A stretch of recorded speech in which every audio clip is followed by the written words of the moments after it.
Hi అండి, అందరూ ఎలా ఉన్నారు? వెల్కమ్ బ్యాక్ టు చిన్ని వ్లాగ్స్. రోజు ఇడ్లీ, దోశ, ఉప్మా తిని బోర్ కొడుతుందా? అయితే ఈరోజు నేను మీ క్విక్ రెసిపీ ఒకటి చూపిస్తాను. ఇది 5 నిమిషాల్లో చేసుకోవచ్చండి.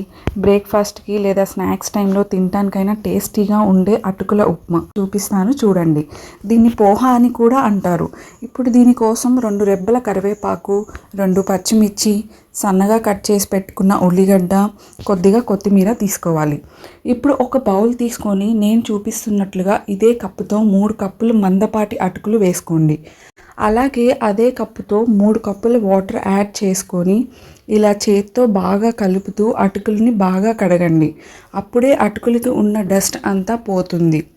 నేను ఇక్కడ 2 సార్లు వాష్ చేస్తున్నాను. ఇప్పుడు మళ్ళీ ఇంకోసారి సేమ్ కప్పుతో 2 కప్పుల వాటర్ వేసుకొని చేత్తో బాగా కలుపుతూ కడగండి. చూడండి, అటుకుల్ని వాష్ చేసి పెట్టుకున్నాక ఇలా పొడి పొడిగా అవుతాయి. ఇప్పుడు ఒక మందపాటి కడాయి తీసుకొని 2 టేబుల్ స్పూన్ల నెయ్యి లేదా ఆయిల్ వేసుకోండి. నేనైతే ఇక్కడ నెయ్యి వాడుతున్నాను.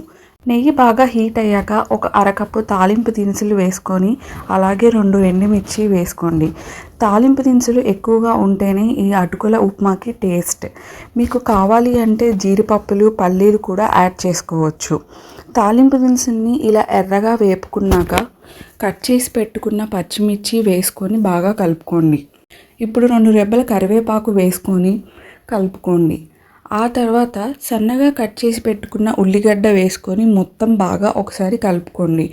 ఆనియన్స్ని బాగా మగ్గనివ్వాలి.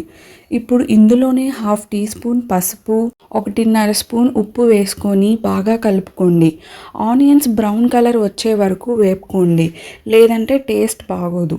చూసారా, ఈ కలర్ వస్తే సరిపోతుంది.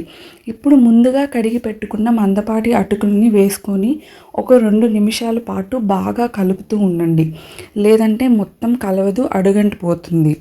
లాస్ట్లో అలా కొంచెం కొత్తిమీర వేసుకొని సర్వ్ చేసుకొని తిని చూడండి. ఎప్పటికీ మర్చిపోలేనంత రుచిగా ఉంటుంది. ఈ అటుకుల ఉప్మా తప్పక ట్రై చేయాల్సిన 5 నిమిషాల రెసిపీస్లో ఇది ఒకటి అని చెప్పొచ్చు. ట్రై చేసి కామెంట్స్లో చెప్పండి. మరెన్నో ఇలాంటి రెసిపీస్ కావాలంటే వీడియోని లైక్ చేసి షేర్ చేయండి. ప్లీజ్ అలాగే ఛానల్ని సబ్స్క్రైబ్ చేసుకోండి. Thanks for watching.